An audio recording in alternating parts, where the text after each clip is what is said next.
America की आज जो सॉफ्टवेयर इंडस्ट्री इतना डेवलप करी है उसके पीछे इंडियंस का भी हाथ है। जो इनका ऑब्जेक्टिव है कि अमेरिका के लोगों को नौकरी मिले, बल्कि अमेरिका से नौकरियां कम होके इंडिया जैसी कंट्रीज में नौकरियां और बढ़ेंगी। कह रहा है कंपनियों को, अमेरिकन कंपनियों को कह रहा है कि यार अगर इतना 30 मार खान टैलेंट आ रहा है बाहर से, और ज्यादातर क्योंकि इंडिया का जा रहा है, अगर इतना 30 मार खान टैलेंट है तो दो पैसे। ये पैसे देगा कौन दोस्तों?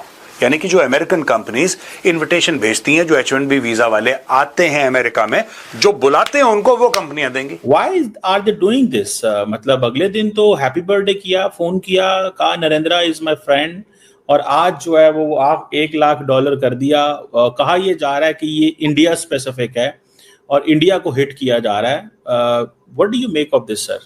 उनके लिए उस तरह के जॉब, उस तरह की अपॉर्चुनिटी जनरेट करेंगे, उस तरह की टेक्नोलॉजीज का विकास हम करने की कोशिश करेंगे। तो वो भारत का जो सॉफ्टवेयर सेक्टर है, सेमीकंडक्टर सेक्टर है, ये सब बिल्कुल एकदम एक्सप्लोड करा है। AI सेक्टर है, इसको बिग बूम मिलेगा। और आप अमेरिकन को ट्रेन करो तो आप बोलेंगे अरे तो बुरी बात तो नहीं है, अपने देश के लिए तो बोलेगा ही आदमी। प्रॉब्लम यह है कि अमेरिका के अंदर उस लेवल का टैलेंट नहीं है। That is the problem. H1B visa को दोस्तों कहा गया है जीनियस वीजा, और पूरी silicon valley is full of H1B। दोस्तों अगर कल आप H1B वीजा अगर बंद कर दोगे ना, सिलिकॉन वैली जमीन पे बैठ जाएगी। So it is possible कि डोनाल्ड ट्रंप की ये जुआ for America might work if American companies decide कि we will hire talent and और अगर ये टेक्नीशियन जो वर्ल्ड रेनाउंड टेक्नीशियंस हैं, ये सब भारत में आकर के काम करना शुरू करते हैं, तो इंडियन सिलिकॉन वैली को पुश मिलेगा। कल जो अमेरिका में है उससे आगे हम जा सकते हैं। नमस्कार दोस्तों, हिंदुस्तान तक की एक और वीडियो में आपका फिर से स्वागत है। दोस्तों एक बहुत बड़ी न्यूज़ निकल के सामने आ रही है। डोनाल्ड ट्रंप का दिमाग एक बार फिर से चल चुका है। जी हाँ दोस्तों, आपने सही सुना। H1B वीज़ा, उसकी फ़ीस डोनाल्ड ट्रंप ने $1,00,000 कर दिया है। यानी कि अगर हम इंडियन रुपीज़ में बात करें तो करीब 88 लाख रुपए देने होंगे अगर किसी भी भारतीय को अमेरिका के अंदर जाना है। दोस्तों करीब 70% जो H1B वीज़ा होल्डर है वो इंडियंस है। अब ट्रंप सोच रहा था कि H1B वीज़ा की फ़ीस इतनी ज़्यादा बढ़ाकर हम भारत को नुकसान पहुँचा देंगे। वो कहीं ना कहीं सही भी थे। भारतीय जो निवासी थे वो अमेरिका में थे, उनको नुकसान भी होगा। लेकिन अगर हम लॉन्ग टर्म की सोचें तो भी वो जो भारतीय टैलेंट है जो अमेरिका के अंदर अमेरिकन कंपनियों के लिए काम कर रहा है, अब वो टैलेंट भारत के अंदर वापस आ जाएगा। क्योंकि मुझे तो नहीं लगता कि सभी 70% जो लोग हैं वहाँ पे काम कर रहे हैं वो 88 लाख रुपए देने के लिए सक्षम हो गए। तो जब वो अमेरिका में काम कर रहे हैं इंडियन ओरिजिन के लोग, वो हाईली टैलेंटेड है दोस्तों, वो सॉफ्टवेयर कंपनीज़ में काम करते हैं, वो भारत आएंगे और भारत में काम करेंगे। तो हम इससे इस तरीके से भी सोच सकते हैं कि भारत का जो टैलेंट है वो भारत को वापस मिल रहा है ट्रम्प की इस पॉलिसी से। तो ये जो ब्रेन ड्रेन है ना, उसको अगर आप सीधी तरीके से स्टॉप नहीं कर सकते तो आपको दूसरी तरह से स्टॉप करना पड़ेगा, सो दैट वो जो आप सुपर कंप्यूटर्स वहाँ ऑपरेट कर रहे हैं वो भारत में हो, जो टीचिंग आप वहाँ दे रहे हैं वो यहाँ हो। वर्क फ्रॉम होम में बहुत स्लैकिंग होती है, लेकिन इट्स अ बेटर आइडिया। इन बहुत सारी चीज़ें बचती भी हैं। एक एम्प्लॉय कम टेंशन में होता है, जो ऑफिस में आकर के ऑफिस के एटमॉस्फेयर में टेंशन, बुलिंग और ये सब होता है। घर में काफ़ी रिलैक्स तरीके से काम होता है। तो work from home I see is a better option, क्योंकि घर की भी जिम्मेदारियां साथ में पूरी होती रहती हैं। और अगर कोई एम्प्लॉय उस वर्क फ्रॉम होम के साथ आउटपुट दे रहा है तो एक दिन ऑफिस आकर के काम चलना ज़्यादा अच्छा होता है, कम आपको सेटअप्स की ज़रूरत पड़ती है। तो अगर आप आकर के फर्स्टली आप भारत आके इस काम को कर रहे हैं, क्योंकि अमेरिका में बैठ के वर्क फ्रॉम होम करने की बजाय भारत आके वर्क फ्रॉम होम कर दीजिए, बात सही है, इट्स द सेम थिंग।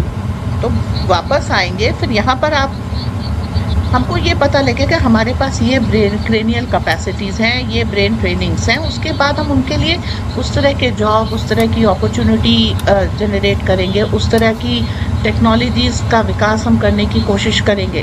तो वो भारत का जो सॉफ्टवेयर सेक्टर है, सेमीकंडक्टर सेक्टर है, ये सब बिल्कुल एकदम एक्सप्लोड करा है। AI सेक्टर है, इसको बिग बूम मिलेगा। और अगर ये टेक्नीशियन जो वर्ल्ड रेनाउंड टेक्नीशियंस हैं ये सब भारत में आकर के काम करना शुरू करते हैं तो इंडियन सिलिकॉन वैली को पुश मिलेगा। कल जो अमेरिका में है उससे आगे हम जा सकते हैं। भाई देखिए, हमने ऑपरेशन सिंदूर के दौरान हमने क्या प्रूव किया, जो सबसे बड़ी चीज़ हमने प्रूव की कि हमारे पास वो एडवांस टेक प्रोड्यूस करने की और उसको सक्सेसफुली ऑपरेट करने की और टारगेट डिलीवर करने की कैपेबिलिटी है। अब अगर हमारे पास इस तरह के और ट्रेन पीपल आ जाए तो ये कैपेबिलिटी कई गुना बढ़ जाएगी और तब भारत इनविंसिबल हो जाएगा। ऐसा नहीं है कि इनको जो डिजायर चाहिए। जी बोलिए। आप सोच के देखिए पैरेलली काम कितना चल रहा है। डाटा सेंटर्स ऑलरेडी भारत में खुल गए हैं, सेमीकंडक्टर की इंडस्ट्री यहाँ लग रही है, डिज़ाइन सेंटर जो दुनिया का सबसे बड़ा है वो बेंगलोर में ऑलरेडी खुल गया है। वैष्णो जी ने बोल दिया कि डिज़ाइन यहाँ होगा, बनेगा यहाँ और दुनिया भर को हम अपने कंट्रोल में रखेंगे। ये आपने ऑलरेडी भारत में करना शुरू कर दिया। इलेक्ट्रॉनिक्स का सेटअप यहाँ बन रहा है, मिलिट्री जो पूरा का पूरा दुनिया का सेटअप है, वो प्लेन्स हो या सबमरीन्स हो, वो सारी यहाँ पे लग चुकी है। और उसको करने के लिए आपको ट्रेंड बंदे चाहिए। उधर से H1B वीज़ा आपने बंद करवा दिया ताकि ये सारे वापस आए और जो आपने अपॉर्चुनिटी क्रिएट करी है उसमें आकर काम कर रहे हैं। कितना ब्यूटीफुल फॉर्मूला है। लेकिन हमारा जो मीडिया है वो तो मातम बना रहा है कि अभी अभी। मुझे समझ नहीं आता कि ऐसा क्या हो गया जिसके ऊपर इतना मातम बनाया जा रहा है। It's a blessing in disguise. That means Trump and Modi दोनों मिलकर काम कर रहे हैं। उधर से डिसमेंटल कर रहे हैं, आप यहाँ एस्टेब्लिश कर रहे हैं। क्या लोगों को इतनी बात समझ नहीं आ रही? लेकिन पैसे रोने के मिल रहे हैं ना।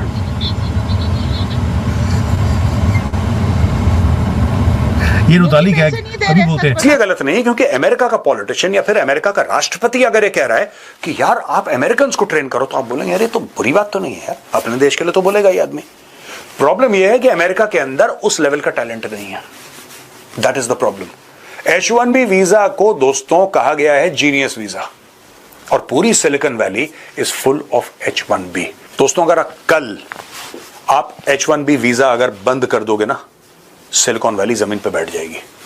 उसका कारण है, ये कह रहा है कि $100,000 आप एक बंदे के लिए हर साल दोगे, यानी कि अगर वो 3 साल रहता है तो $3 लाख देने पड़ेंगे उसकी कंपनी को, वरना आप अमेरिकन को लो। अच्छा, अमेरिकन यूनिवर्सिटीज इतना, अमेरिका में तो ग्रेजुएट नहीं कर रहे लोग, स्कूल के ड्रॉप आउट्स हैं। स्कूल के ड्रॉप आउट्स है ना अमेरिका के अंदर। ज्यादातर लोग, very few people go to college. Higher level जो एजुकेशन चाहिए, जो इंजीनियरिंग चाहिए, वो अमेरिका में इतनी है नहीं। तो अमेरिका के लिए जैसे मैन्युफैक्चरिंग टैरिफ लगाए तो वही चीज अमेरिका के अंदर मैन्युफैक्चरिंग है ही नहीं। अमेरिका कुछ बनाता ही नहीं, माइक्रोवेव नहीं बनाता, वॉशिंग मशीन नहीं बनाता, कुछ कारें बनाता है, ज्यादातर कारें बाहर से आ रही हैं। और वो मजबूरी है अमेरिका की, हर चीज इंपोर्ट, हर चीज इंपोर्ट। ट्रंप इसको रोकना चाहता है लेकिन ये तरीका गलत है दोस्तों। अब The days of employers abusing H1B visa are over. Department of Labor लिख रहा है, introducing Project Firewall are planned to ensure high-skilled jobs go to Americans first. यानी कि आपने एक दीवार, जैसे आपने टैरिफ की दीवार लगाई थी सामान के लिए, उसी तरीके से टैलेंट का आपने टैरिफ का एक बहुत बड़ा एक पर्दा लगा दिया, एक दीवार लगा दी। यूएस डिपार्टमेंट ऑफ लेबर कह रहा है कि प्रोजेक्ट फायरवॉल हमने लॉन्च करा है, our plan to ensure high skilled jobs. सबसे पहले आपको ये इंश्योर करना पड़ेगा, आपके पास कोई जॉब वैकेंसी है, सबसे पहले वो अमेरिकन को जाएगी, अमेरिकन को जाएगी वो सबसे पहले। और अगर कोई अमेरिकन नहीं मिलता है, नहीं मिलता उस जॉब के लिए आपको, आपने कोशिश करी 1 आध महीना 2 महीना नहीं मिली, फिर आप ये $1 लाख देके H1B वीजा लेके फिर आप भारत से इंजीनियर को लेकर आओगे, ये बोल के साहब अमेरिका में तो है ही नहीं ऐसा। अब एक्चुअली अमेरिका में नहीं है। जिस कम से कम, देखिए मैं ये नहीं कह रहा कि अमेरिका में सॉफ्टवेयर का आखिर ट्विटर बनाया किसने, आखिर यूट्यूब बनाया किसने, या माइक्रोसॉफ्ट और गूगल बनाया किसने, अमेरिकन ने तो बनाया है यार। तो ये कहना कि अमेरिका में टैलेंट नहीं है, ये बिल्कुल गलत होगा, क्योंकि कटिंग एज टैलेंट अगर कहीं है वो अमेरिका में ही है, इसमें कोई डाउट नहीं है। लेकिन उसको चलाने के लिए आपको जिस स्केल पे टैलेंट चाहिए, आपको जिस लेवल पे टैलेंट चाहिए, वो अमेरिका में नहीं है। The share numbers are missing. वही चीज है, अमेरिका में वॉशिंग मशीन नहीं बनती, क्या अमेरिका वॉशिंग मशीन बना सकता है? ट्रंप की इस पॉलिसी से सबसे ज़्यादा नुकसान होगा अमेरिका की कंपनियों को। न जाने डोनाल्ड ट्रंप ने बिना सोचे ये मूव कैसे ले लिया। डोनाल्ड ट्रंप है ना दोस्तों, वो शॉर्ट टर्म का सोचता है, वो लॉन्ग टर्म का सोचेगा तो बेटर डिसीजन ले पाएगा। अब जैसे माइक्रोसॉफ्ट हो गया, गूगल हो गई, मेटा हो गई, ये जो कंपनी है इनके अंदर ज़्यादातर इंडियन एम्प्लॉयज़ होते हैं, इंडियन ओरिजिन के लोग काम करते हैं। तो अब ये जब भारत वापस आ जाएंगे तो उन कंपनियों को कौन संभालेगा? तो इन बड़ी कंपनियों को और भी ज़्यादा झटका लगेगा। और दोस्तों एक और बात इसमें ये है कि जैसे अमेरिकन कंपनीज होती है वो भारतीय लोगों को बुलाती है, ऑफ़र करती है कि आप आ जाओ, हम सारी चीज़ देख लेंगे, वीज़ा वगैरह का वो पैसे तक दे देते हैं वीज़ा के।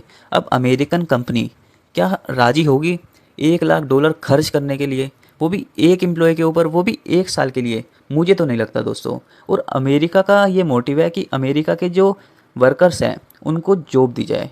दोस्तों अगर किसी कंट्री का प्रेसिडेंट ऐसा सोच रहा है तो वो एकदम ठीक सोच रहा है, पर दिक्कत यहाँ पे ये आ रही है अमेरिका के अंदर स्किल्ड वर्कर्स है ही नहीं, तभी तो भारतीय स्किल्ड वर्कर्स को जॉब मिल रही है। तो अब अचानक से जो अमेरिका के जो वर्कर्स हैं उनके अंदर स्किल कहाँ से आएगी जितने स्किल भारतीयों के अंदर मौजूद है? तो देखने वाली बात ये होगी कि अब इस पॉलिसी का अमेरिका की जीडीपी पर कितना असर होगा।